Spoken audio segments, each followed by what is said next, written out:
به ونتوكل عليه ونعوذ بالله من شرور أنفسنا ومن سيئات أعمالنا من يهده الله فلا مضل له ومن يضلله فلا هادي له ونشهد أن سيدنا وحبيبنا ومولانا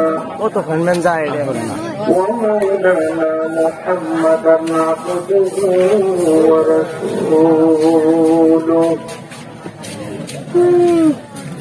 الذي أنزل فيه الناس كافة بشيرا نذيرا وداعيا إلى الله بإذنه وسراجا منيرا أما بعد فأعوذ بالله من الشيطان الرجيم بسم الله الرحمن الرحيم واعبدوا الله ولا تشركوا به شيئا وبالوالدين إحسانا صدق الله مولانا العظيم وصدق رسوله النبي الكريم ونحن على ذلك من الشاهدين والشاكرين والحمد لله رب العالمين وقال تعالى إن الله وملائكته يصلون على النبي يا أيها الذين آمنوا صلوا عليه وسلموا تسليما اللهم صل على محمد وعلى آل محمد كما صليت على إبراهيم وعلى آل إبراهيم إنك حميد مجيد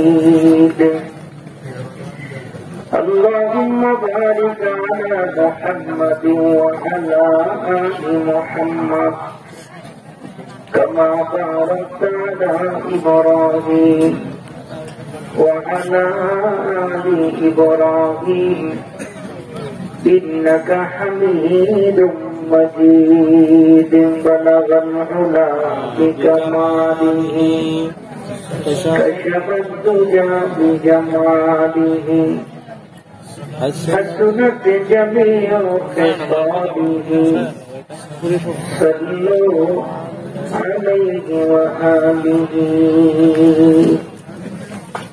দুই দিন ব্যাপী ঐতিহাসিক ইসলামী মহাসম্মেলনের প্রথম দিনের সমাপনী দিবসের সম্মানিত সভাপতি উপস্থিত হযরত উলামায়ে কেরাম সামনে উপস্থিত দিনদার ঈমানদার মুসলমান প্রান্তীয় ভাইয়েরা পর্দার আড়ালে মা ও বোনেরা মালিকের দরবারে মনিবের দরবারে শুকর গুজার করছি যে মালিক আমাদের সকলকে পৃথিবীর সর্বশ্রেষ্ঠ জায়গা জান্নাতি পরিবেশ জান্নাতি বাগানে আশা এবং বসার তৌফিক দান করেছেন।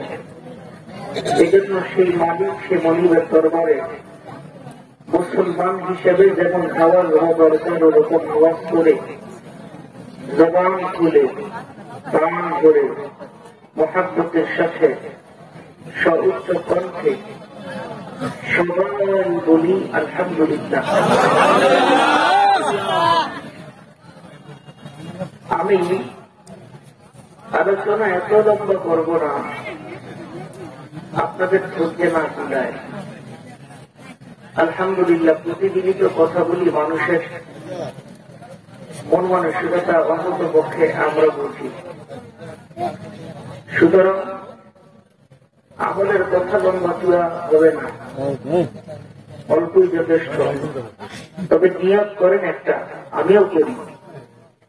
যে সমস্ত কথা বলি আমি বলবো সর্বপ্রথম মালিক যেন আমাকে, আপনারা যারা শুনবেন আপনাদের সকলকে আমাকে আমলের নিয়তে বলা, আপনাদের সকলকে আমলের নিয়তে শোনার তৌফিক আল্লাহ পাক দান করেন। সকলে জবান খুলে মহাব্বতে জোরে বলেন আমিন।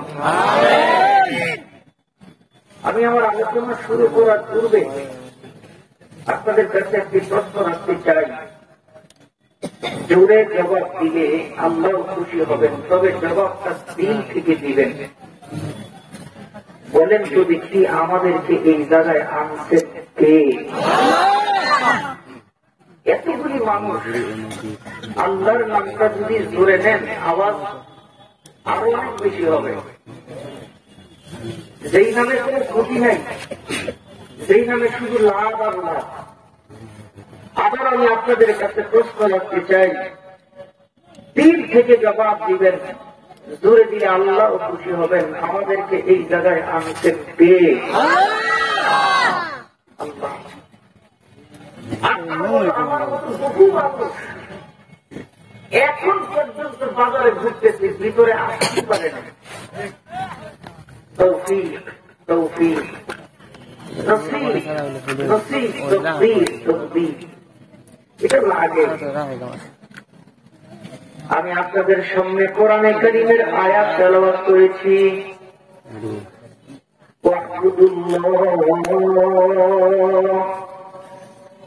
ওয়ালা তুশরিকু বিহি শাইআ ওয়া বিল ওয়ালিদাইনি ইহসানা।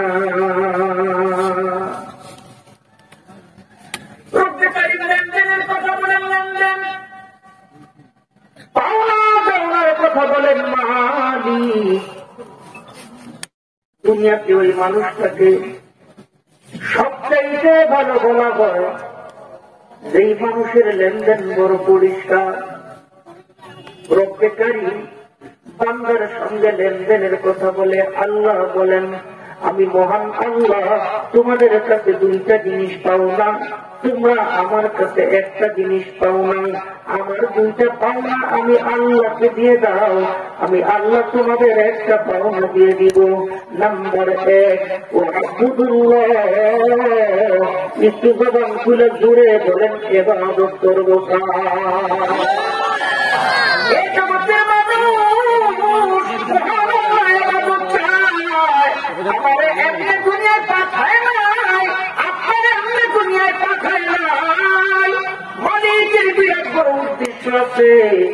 আগে জানা লাগবে আমার পরিচয় কি, আগে জানা লাগবে আমার পূর্বপুরুষের পরিচয় কি। আপনার আমার বাবার নাম হল আদম, আপনার আমার বাবার নাম আব্দুল হাওয়া, ওদের বাড়ি ছিল জান্নাতে।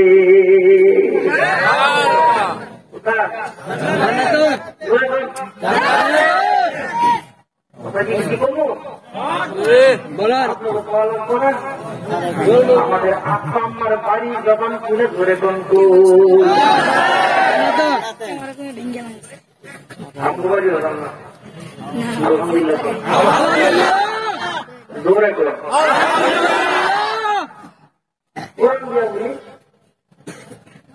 লম্বা কথা।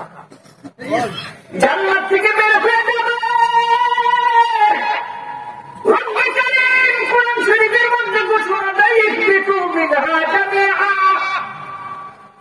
তোমরা সবাই জান্নাত থেকে বের হয়ে যাও। পৃথিবীতে যত ভাষা আছে বচন 2 প্রকার, একজন হইলে এক বচন, একের অধিক হইলে বহু বচন। কিন্তু আরবিতে বচন হইল 3 প্রকার, একজন হইলে এক বচন, 2 জন হইলে 2 বচন, 2 এর অধিক হইলে বহু বচন। জান্নাতে ছিল 2 জন, বাবা আদম আর মা হাওয়া, 2 জন। রব্বে কারীম বলতেন তোমরা দুইজন জান্নাত থেকে বের হয়ে যাও, কিন্তু মালিক দুইজনের কথা বলে নাই, বলবেন তোমরা সবাই জান্নাত থেকে বের হয়ে যাও। ইহবিত একজন বের হয়ে যাও, ইহবিত তোমরা দুইজন জান্নাত থেকে বের হয়ে যাও, ইহবিতু তোমরা সবাই জান্নাত থেকে বের হয়ে যাও। তাফসীরের কিতাবের মধ্যে মুফাসসিরিন কিরাম আল্লামা শরীফুল্লাহ পানি পত্রী রাহমাতুল্লাহি আলাইহি বলে এই জগতের মানুষ মহান আল্লাহ বলতেন ইহবিতু মিনহা জামিআ, তোমরা দুইজন আমার জান্নাত থেকে বের হয়ে যাও, কিন্তু এই কথা বলে নাই। রব্বে কারীম বলছেন তোমরা সবাই আমার জান্নাত থেকে বের হয়ে যাও। বাবা আদম আর কিয়ামত পর্যন্ত যত আদম সন্তান আছে ওরা ইনডাইরেক্ট এই আয়াত দ্বারা প্রমাণিত হয় আমাদের সবাই বাড়ি জান্নাতে। জোরে জোরে কোন সুবহানাল্লাহ।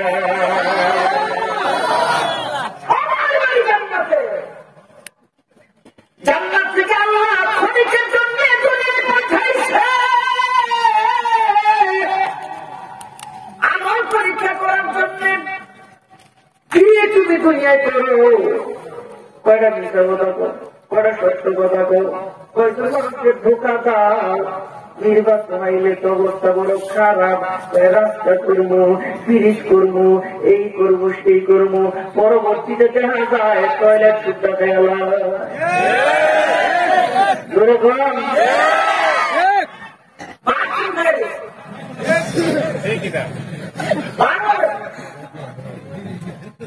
বাথরুমের হেঁটে খেলা গরম দেশে বাথরুমে সরকারি খেয়ে লাগছে।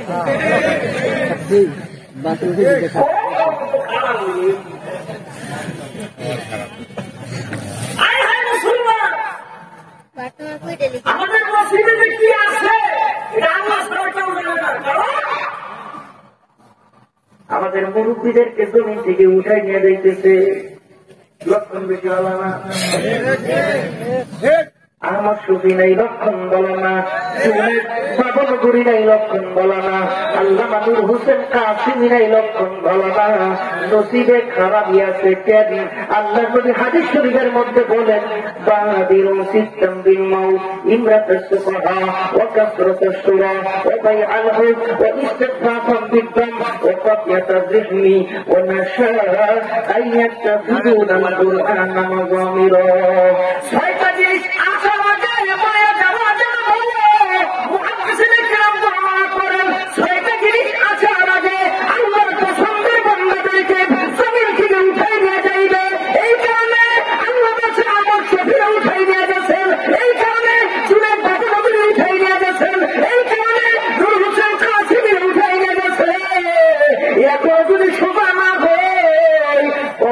আরো দুর্গতি আছে, মাই আরো আছে, মুসিবত আরো আছে। না না, আমরা তো মুসিবতের লোক না। মুসলমান হইল এমন জাতি, এমন জাতি মুসলমান গোটা পৃথিবী দখল করছে, গোটা পৃথিবী শাসন করছে। আজ যদি আমরা ইমানের চর্চাটা উচ্চারণিত করতে চাই, আমরা নারে তাকবীরের আওয়াজ যদি আবার দিতে পারি, কাফির দূর হয়ে যাবে, বেঈমানরা দূর হয়ে যাবে, নাস্তিকদের জায়গা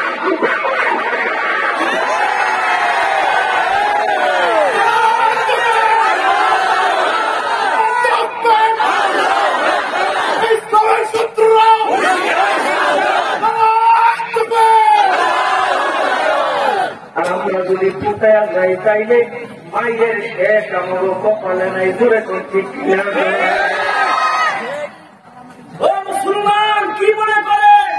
মুসলমান ঘুমায় গেছে, ঘুমাইলে মুসলমানের দান, সজাগ থাকলে মুসলমানের দান।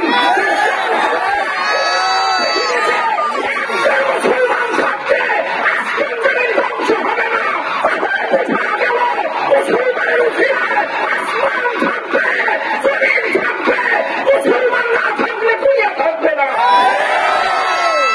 দূরে করে মুসলমানের দান আছে না নাই?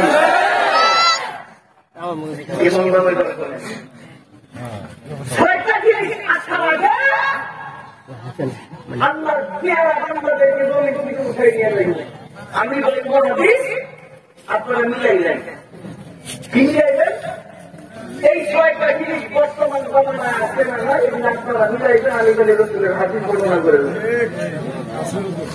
ইমরাতুস সুফাহা নাম্বার 1 কয় জোরে নাম্বার 1 ইমরাতুস সুফাহা অযোগ্য লোক যোগ্যর স্থানে বসে নেতৃত্ব দিব, নাম লিখতে পারে না, চেহার করে দখল করে বলেছে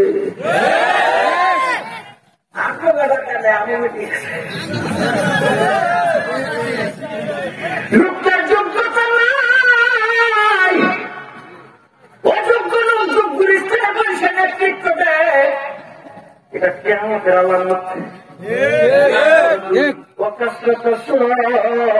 বাহিনী বাড়বো, পুলিশ বাড়বো, আর্মি বাড়বো, রেড বাড়বো, চিটা বাড়বো, কুবরা বাড়বো, লাল বাহিনী বাড়বো, কালা বাহিনী বাড়বো, এই সমস্ত বাহিনীগুলির দায়িত্ব হবে জনগণের নিরাপত্তা দেওয়া। কিন্তু কিয়ামতের আগে মুসলমানের অবস্থা এমন হবে, জনগণের অবস্থা এমন হবে, এই সমস্ত বাহিনীগুলি মুসলমানদেরকে না জাতির নিরাপত্তা না দিয়া ওদেরকে ভক্ষণ করা আরম্ভ করে দিব।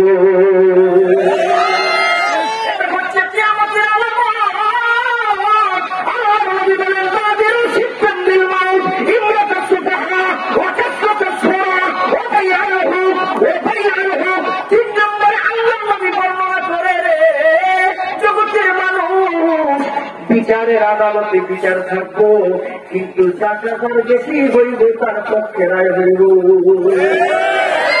আছে না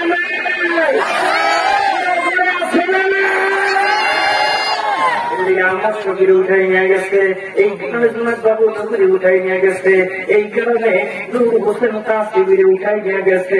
আমাদের মসজিদে বড় খারাপি খারাপি খারাপি।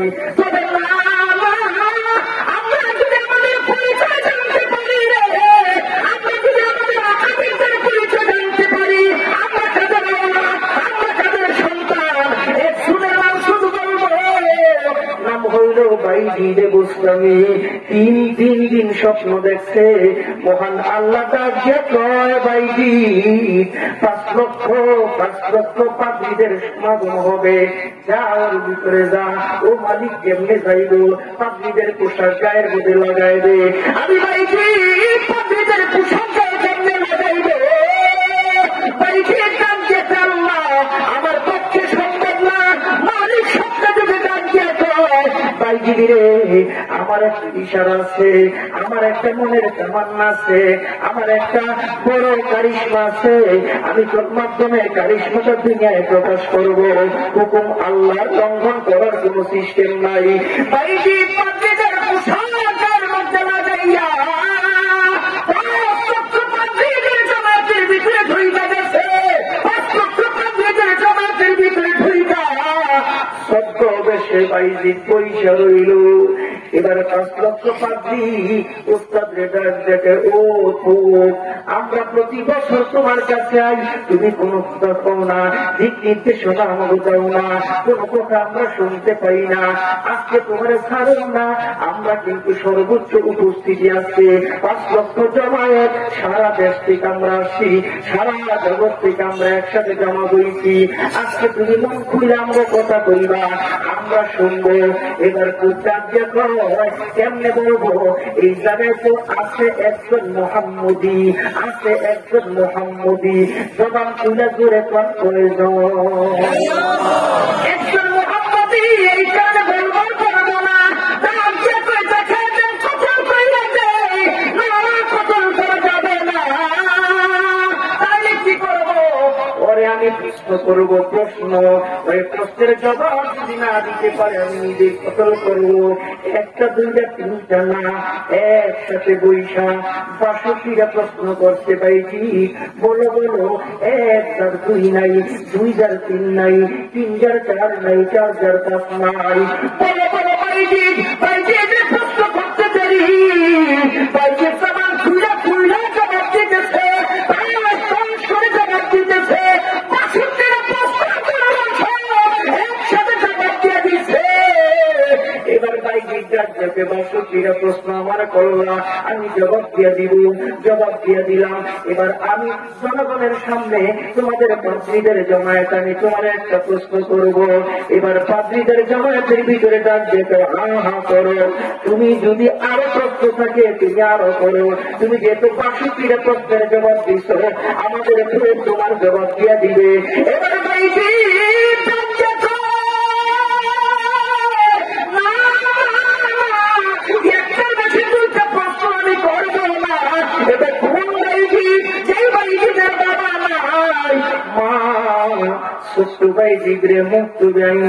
হুজুরের হাতের মধ্যে দিয়া দিচ্ছেন, যার থেকে হুজুর আমি পরের বাড়িতে কাজ করি, ওর বাবা নাই, ওরে আপনার মতন না বানায় আমার কাছে ফেরত দিবেন না ওয়াদা করেন।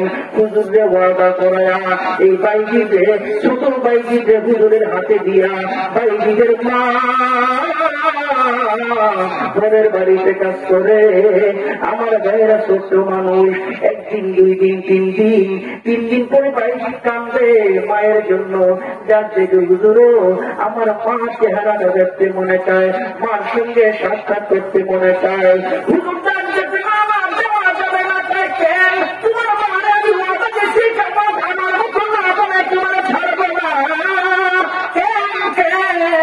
আমি ওয়াদা লঙ্ঘন করতে পারবো না। এবার উস্তাদ মনে মনে চিন্তা করে, বিরাট বড় সুযোগ যায়, পড়া আদায় করার বিরাট বড় সুযোগ যায়। ও ভাইজি, আমি তোর মায়ের সঙ্গে সাক্ষাৎ করবার সুযোগ দিতে পারি রে, তবে তুই যদি আমার এক বসায় এই 1 ঘন্টার ভিতরে 2 পারা কোরআন শরীফ মুখস্থ করে শোনাইতে পারে। হুজুর মনে মনে চিন্তা করেন, ভাইজি 1 ঘন্টা কেমনে 2 পারা কোরআন শরীফ মুখস্থ করে শোনাইব? এটা সম্ভব না, মায়ের সঙ্গে সাক্ষাৎ সম্ভব না। ছোট্ট ভাইজি আসমানের দিকে তাকায়,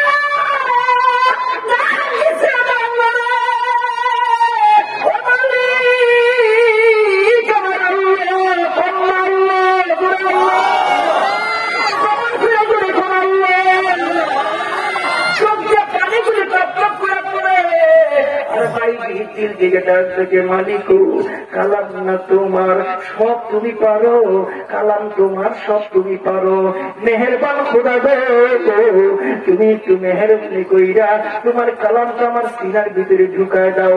1 ঘন্টা যাইতে না যাইতে বাইজির ডাক থেকে হুজুর আমার 2 পারা কোরআন মুখস্থ হয়ে গেছে। মুখস্থ করলি আমার শোনা পৃষ্ঠা অনুসারে বাইজির শোনায় দেয়, পৃষ্ঠা অনুসারে বাইজির শোনায় দেয়, পৃষ্ঠা অনুসারে বাইজির শোনায় দেয়। আমার বাংলাদেশে বহু মানুষ এই যে ছোট ছোট বাচ্চারা, 7 বছরের বাচ্চা কোরআনে হাফেজ, 8 বছরের বাচ্চা কোরআনে হাফেজ, 9 বছরের বাচ্চা কোরআনে হাফেজ আছে না না আছে না না। একটা মাসাল্লাহ শুনেন আর সুবহানাল্লাহ করলে যে রেডি হয়ে যান। এমন করে সুবহানাল্লাহ কইবেন সেই শুনেছি বলা ফল নাই, রেডি হন রেডি হন।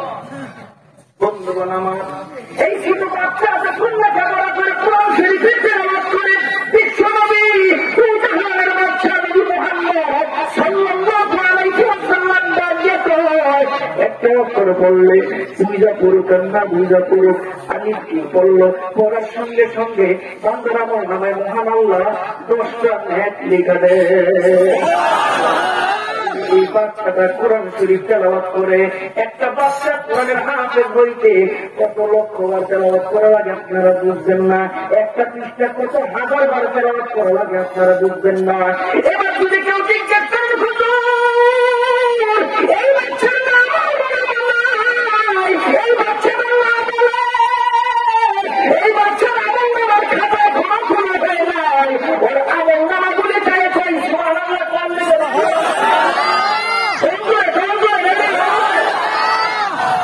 বিশ্বনবী কয় ওর আমল নামা খুলে নাই।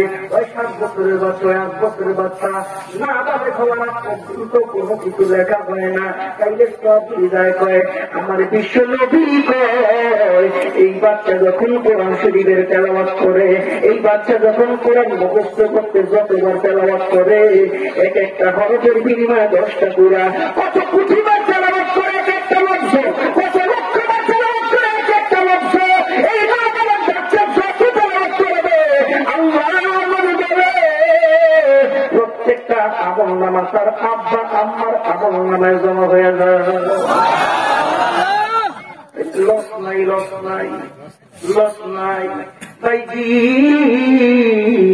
দুই বড় শোনাই দিচ্ছেন। এবার ডাক দিতে আল্লাহ ওরে পড়া নেওয়ার জন্য আমি কৌশল গ্রহণ করলাম, আর পরে শোনাই দিল যা ভাইজি আমার সঙ্গে সাক্ষাৎ করে শুধু বাচ্চা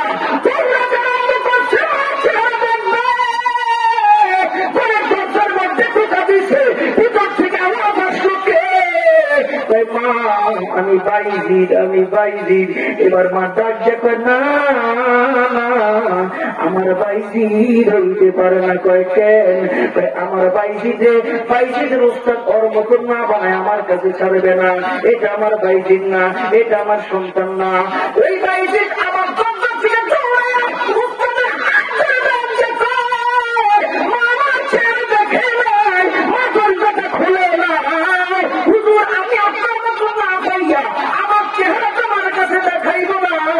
বড় বছর 13 বছর লেখাপড়া করছে, লেখাপড়া সব হয়ে গেছে, আমলে আখলাকে বাইজি হয়ে গেছে। রাতের বেলা উস্তাদ স্বপ্নে দেখে বেলায়েতের পাগড়ি দিয়া কয় বাইজিদের মাথার মধ্যে পড়ে দে, দুনিয়ায় ছড়ায় দে। বেলায়েতের দাওয়াত দিতে থাকবে, কোরআনের দাওয়াত, হাদিসের দাওয়াত, তাকবীরের বিরুদ্ধে দাওয়াত, বাতিলের বিরুদ্ধে হুঙ্কার, নারায়ে তাকবীর, আল্লাহু আকবার, সুবহানাল্লাহ।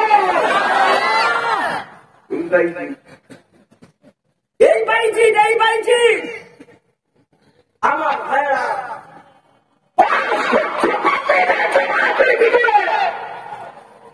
বাইজি বলতেছে আমি 62টা প্রশ্নের জবাব আমি তোমার একটা প্রশ্নের জবাব দাও। কি প্রশ্ন? আসমান আর জমিনের চাঁদির নাম কি? খুব বড় কথা কয় না। সমস্ত চাঁদিরা 62টা জবাব দিচ্ছে। আপনি একটা দেন না কেউ?